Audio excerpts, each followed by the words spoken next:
It's already late in the evening. Good evening. Any news for me? About my car? You know, flat tires? No. No, what? Have you checked the cameras? Anything? Handman, I cut my teeth working in prison. I know what to do. What? There were no strangers hanging around. Maybe you ran over something. What? All the tires? Why, possibly. You can congratulate yourself. Christ. You should try sleeping more. You've been kinda out of it lately. That's the first bit of sense you've made all evening. Good. The body is expected to be ready for pickup tonight, along with your lecture. What? What? No, what? You still pontificating? Best hurry, don't you think? Fuck me. I don't have the strength for this today. Have I taken my pills today? Did I take it? Or... I need to focus. Fuck. I don't have much time. Okay. One by one, Jack. Take it easy. Oh, a burning issue indeed. Then I'll move on to the body. Ah, shit. The lecture. I almost forgot. I'm gonna need the camcorder. This is making me nervous.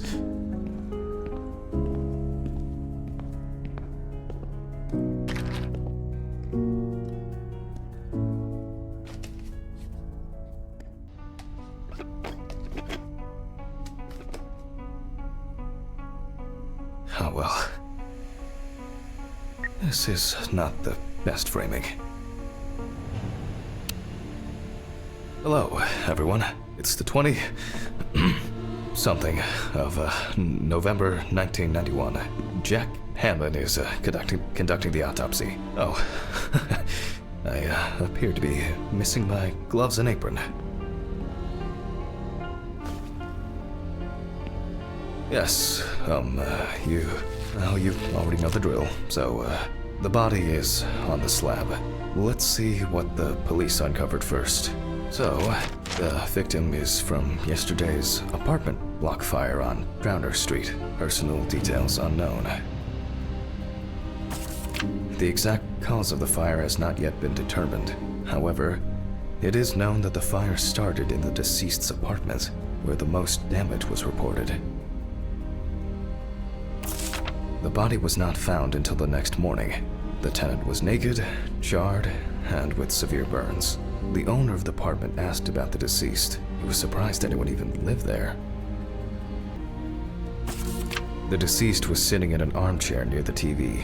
Pieces of pornographic material, an ashtray, melted video cassettes, and several bottles of so-called poppers were found in the vicinity. It's difficult to assess whether any escape attempts were made.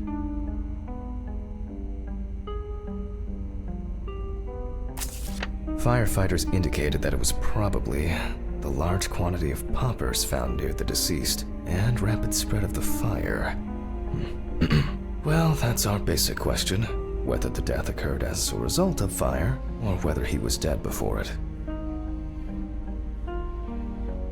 As you can see, the body is in quite an unusual pose. For the purpose of photographic documentation, we'll leave it like that for now.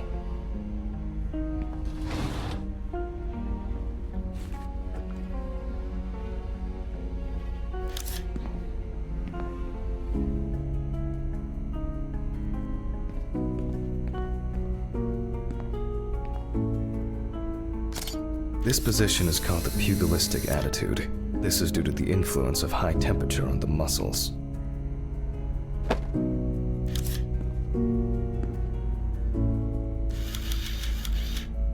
The fire reaches the skin first, then the soft tissue, until the skeletal muscles are exposed.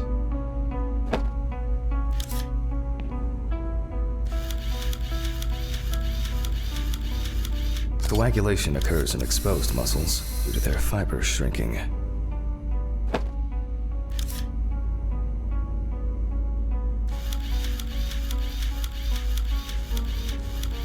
The extensors yield to the force of the flexors.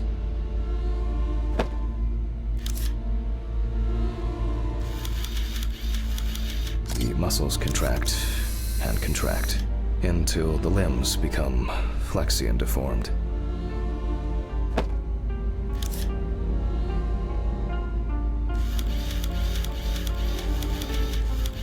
The upper ones are characterized by a triple bend, similar to a boxer holding his hands in front of him.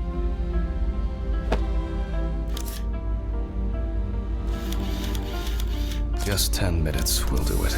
10 minutes for the muscles and tendons to contract like a steak on the grill.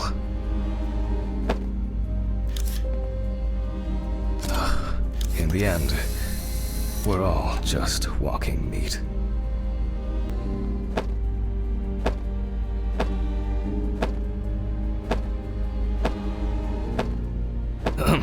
The deceased must now be straightened out, and we need to get rid of these bindings. He looks to have been tied up in a rather unusual way. The deceased's neck and feet were most likely secured to his hands, and these were probably tied in front at around the crotch level, which explains why, despite the severe burns, the deceased's limbs are not all that twisted.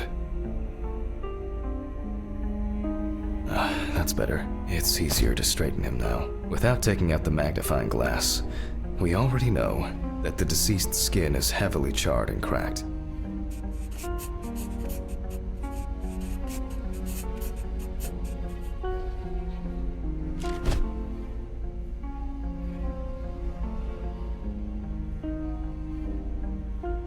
As for the other details, there are crow's feet visible near the eyes. Upper lip reveals front teeth. One of the incisors is broken. There's soot in the nostrils.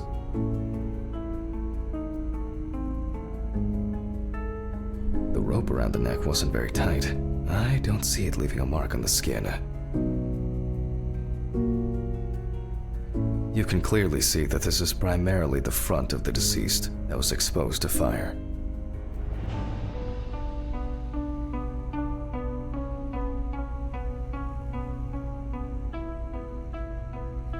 The rope marks around the wrists are deep and clearly visible.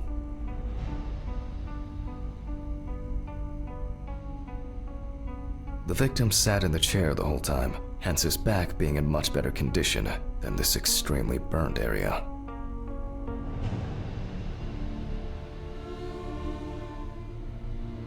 Looks as if a large flap of skin had detached from the calf.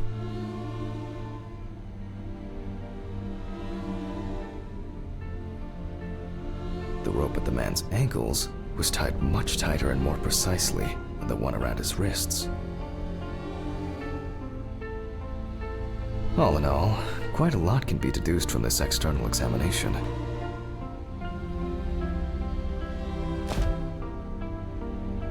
The length of the rope was calculated, and it appears that the deceased could make limited movements around the perineum. The burns reach through the dermis and hypodermis to reach the muscles. The body is covered in numerous areas. Predominance of 4th and 3rd degree burns. He appears to be loosely tied. However, this is the result of the corpse drying out. The wound shows that the rope had deeply imprinted itself in the tissue. Severe burns, covering approximately 80% of the epidermis. Traces fail to indicate that the deceased suffocated before the fire took hold. That must have been terrifying. The tissue of the mouth was heavily burned as well. The teeth, however, makes me wonder. Soot in the nose appears when inhaling harmful and choking smoke. The eye clenching is a natural reaction of the body to high temperatures. The conclusions are quite clear. We need to check the damage inhaling all that smoke has done to the respiratory tract. It may seem incidental, but for us it's a sign that perhaps the deceased lost a tooth attempting to bite through the rope. It looks like the deceased was a fan of choking while masturbating. Deaths due to a predilection for asphyxiophilia do occur, but not in this case. The extent of the thermal stresses on the body could have caused this death. Wounds on the wrists and ankles indicate that the deceased could have been struggling in panic. Burns to the genitals and groin are an additional concussive factor. This is due to the high vascularity and innervation of this area. In this case, I don't assume that this was a delayed death. The mixture of fear, sexual arousal, and drugs could have caused a heart attack. I will assess the extent of possible poisoning and burning in a moment. First, I'll try to establish the victim's identity. Due to the amount of charring, we are unable to collect the victim's fingerprints. Visual identification is also out of the question. You can probably guess what options we are left with. You guessed it, a dental impression. For this, I need impression trays and alkanate material. Please excuse me for a moment. What I need should be somewhere in the lab.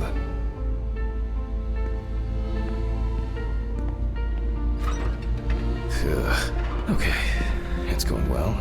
I should be able to get this done in time. Where are these trays?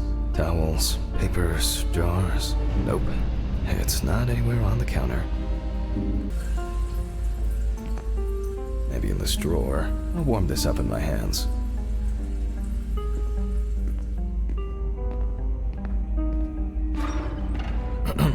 Okay, making an impression is quite simple.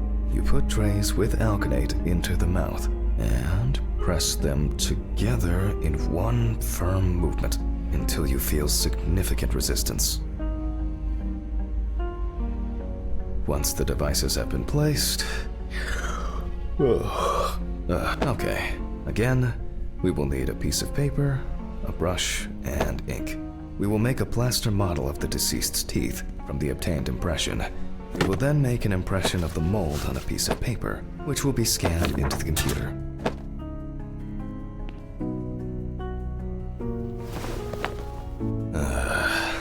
You see, it seems so simple, and yet laborious. On the plus side, we don't have to worry about the gag reflex with the deceased. And no need to remind the subject to breathe either. At least he saved the high cost of orthodontic treatment.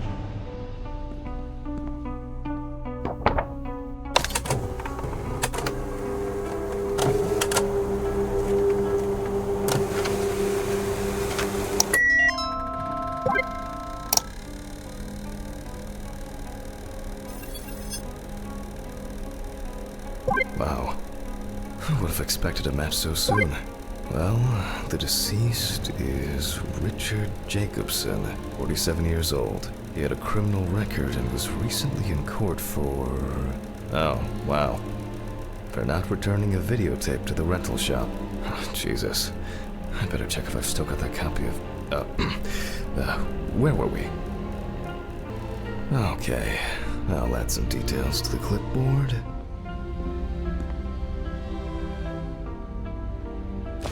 Okay, and we can move on to dissecting the body. This time, I'll go straight for the loppers. I'll slice it piece by piece. Let me start here. I push hard several times.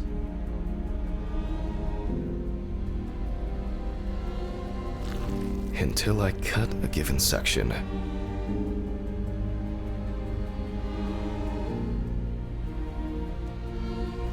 You can see that using a scalpel would be pointless here. Now we peel back the skin.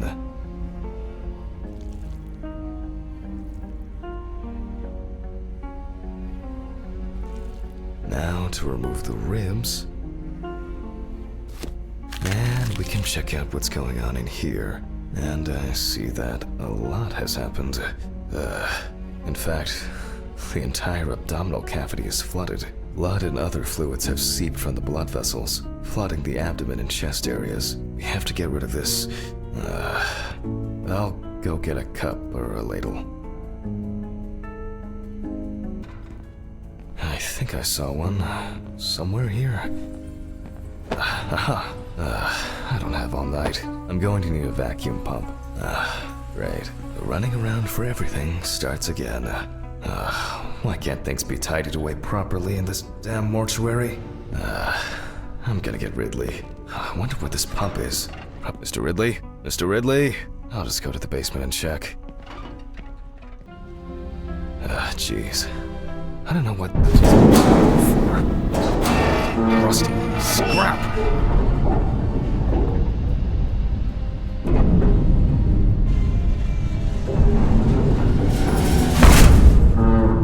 God!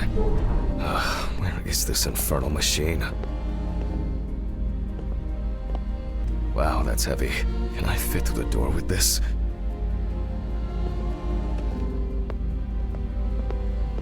I swear I'm going to have an accident here one day. Like Alice, when she twisted her ankle on those stairs. We were supposed to go to the mountains then. It was supposed to be our first trip since...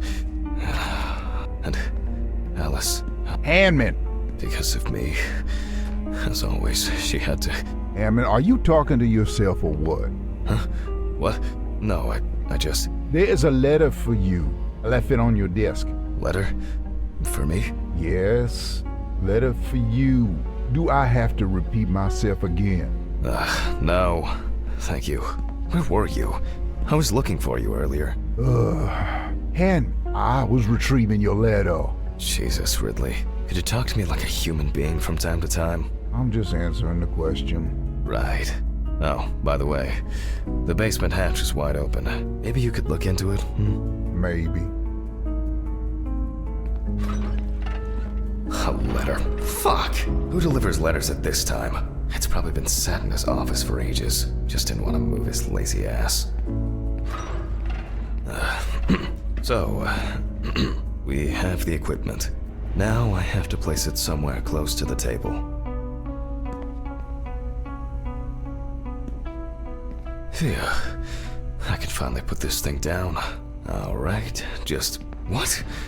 There's no tube? No one's used this for a long time. I apologize to you all once again. Screw it. There might be something in here. Yep. I'm sure I wrote the code down on a piece of paper. Me and my memory for numbers. What do we have here?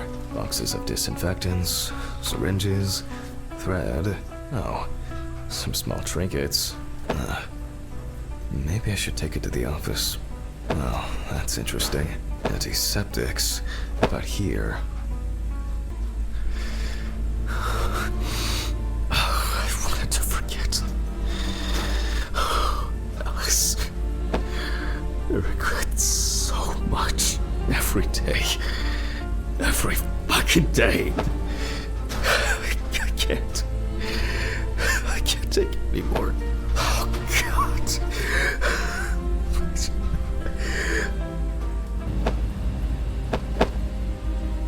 I can't. How do I... Phone. Do not think. Just don't think.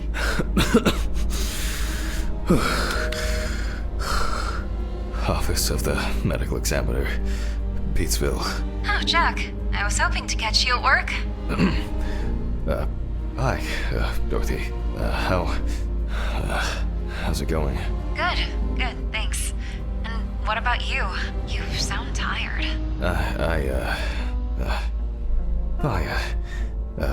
Tiring day at work. That's it. You scared me last time we spoke. I'm sorry. I didn't want to cause any trouble and say what I said.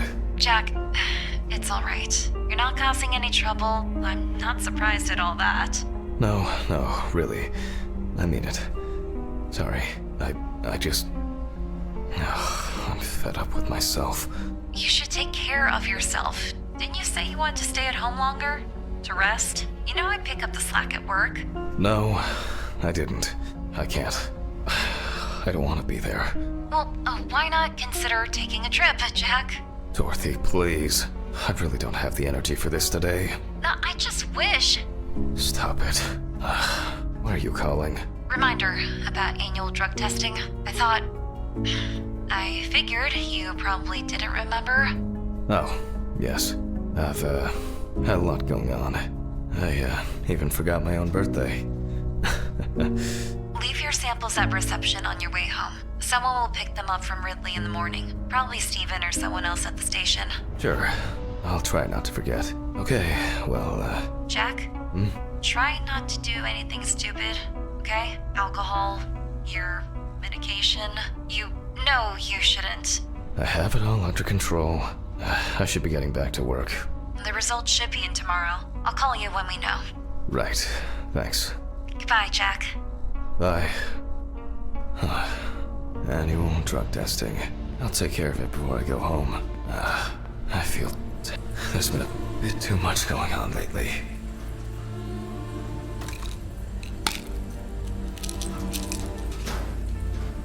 I was supposed to collect the hose.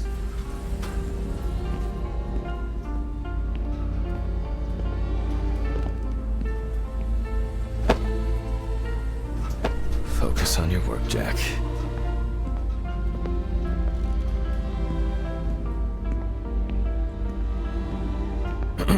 All right.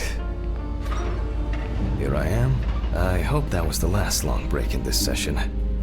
So, let's connect the tube.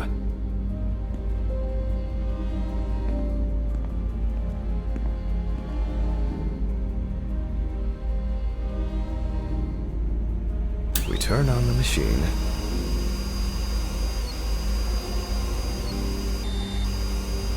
With this amount of fluid, there's no point in holding back.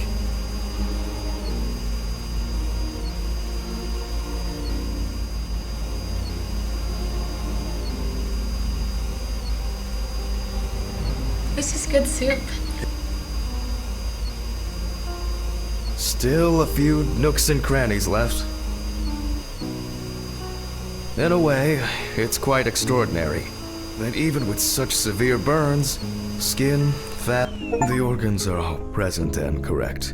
A reddish-pink tint indicates high carboxyhemoglobin levels, the level of which I will determine from a sample of blood.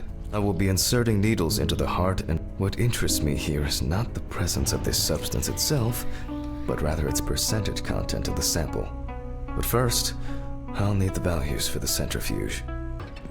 Ugh. I feel like I've been here forever.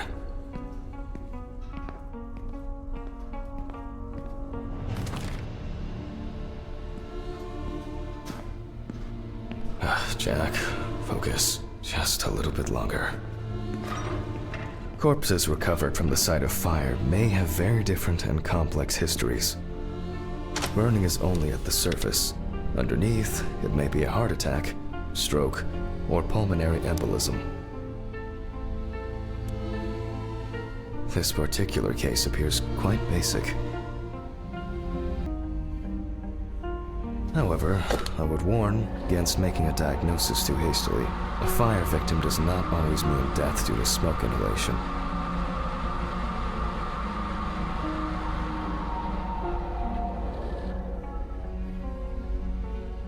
The centrifuge has completed its cycle. So, as usual, I will take the samples to the laboratory, and I'll be back with the results shortly.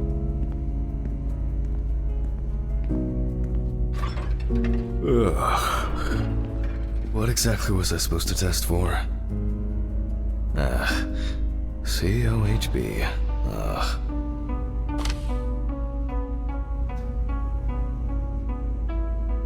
I'll take 2 milliliters of each sample.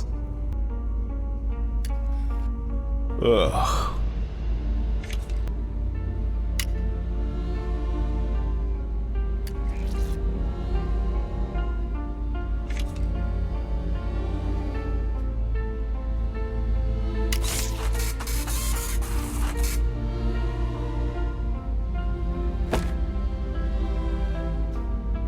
Well, confirmed. Death due to carbon monoxide poisoning. Carboxyhemoglobin levels at 84%. Alright, I'll note this down and perform a check of the organs.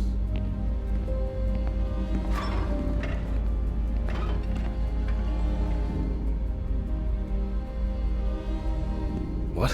Where? Mr. Ridley?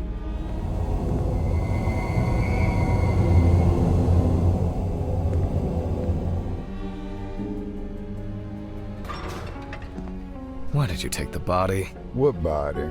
Well, the body, you know, from the autopsy room. Christ, Hammond, I didn't take any of your bodies. So who took it? I have no idea what you're talking about.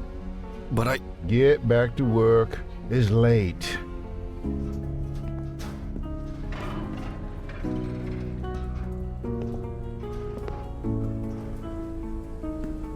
Something strange is happening here.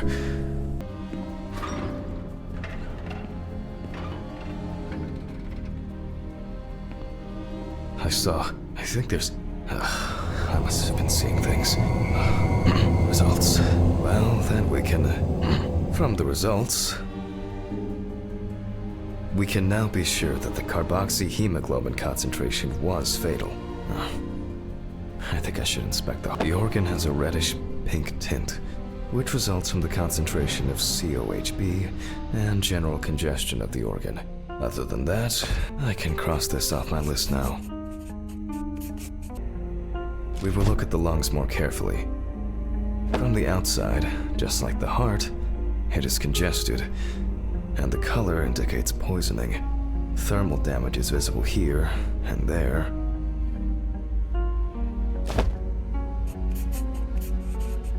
Enough of the external exam. It's time to grab the knife and dissect the lungs.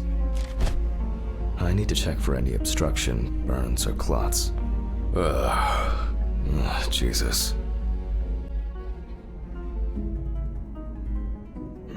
Alright. You can see changes in the lung parenchyma caused by burns and smoke inhalation. Nothing new here.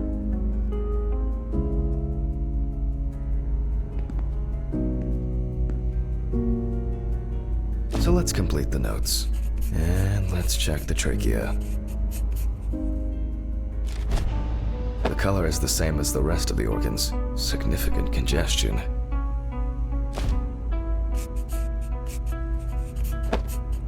Let's see what it looks like inside. Okay, the final cut.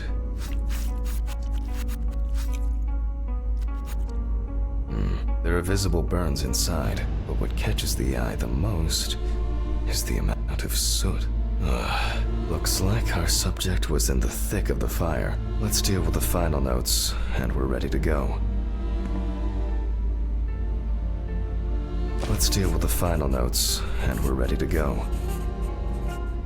I considered the direct cause of death to be severe carbon monoxide poisoning, leading to extreme hypoxia of the body. The extreme burns in the deceased's body and respiratory tract indicate that I just need to add my John Hancock and sew up the body.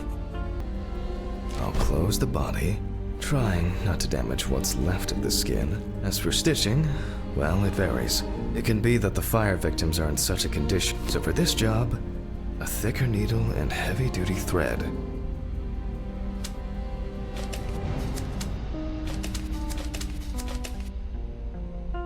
Well, everything's holding together. Well, after storing the body, there's nothing left for me to do. But thank you for your attention. All the best, and good night.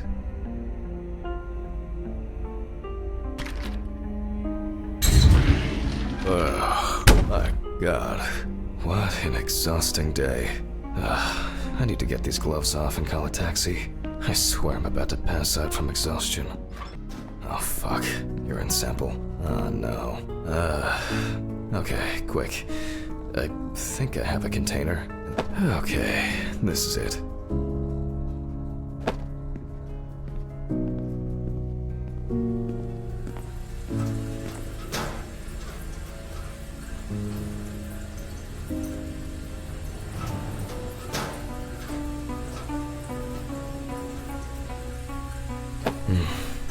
I'm dehydrated. I should drink more water.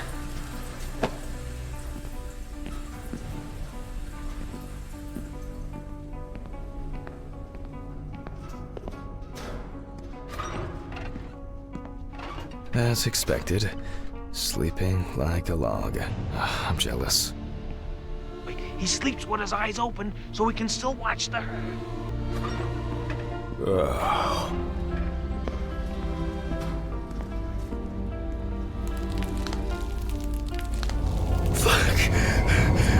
going on here?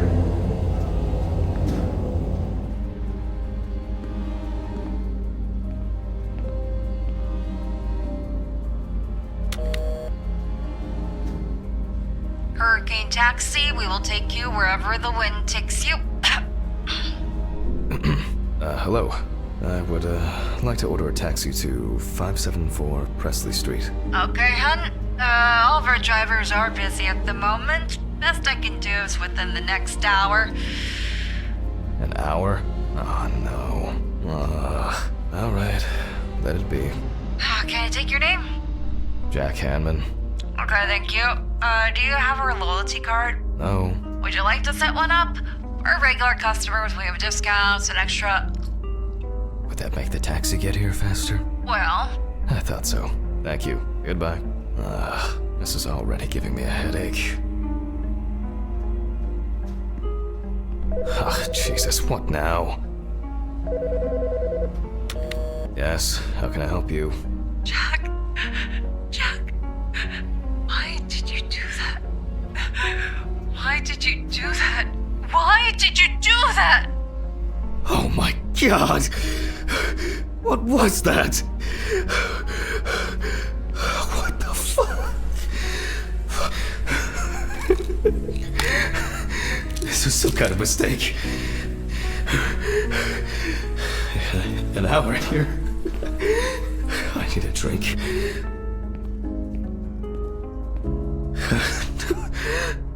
Oh, strong.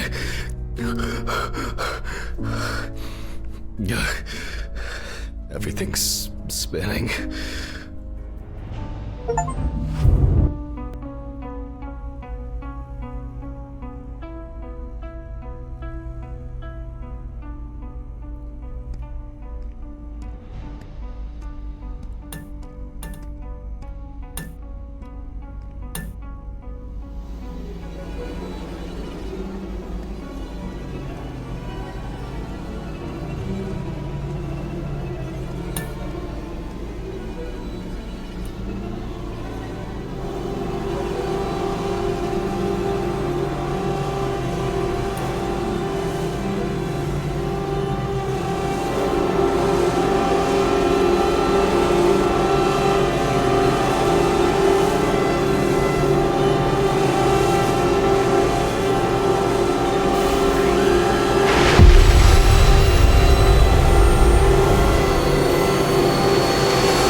Do I...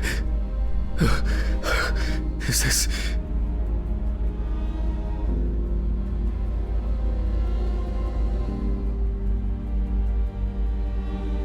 Fucking shits. They went too far this time. What's that?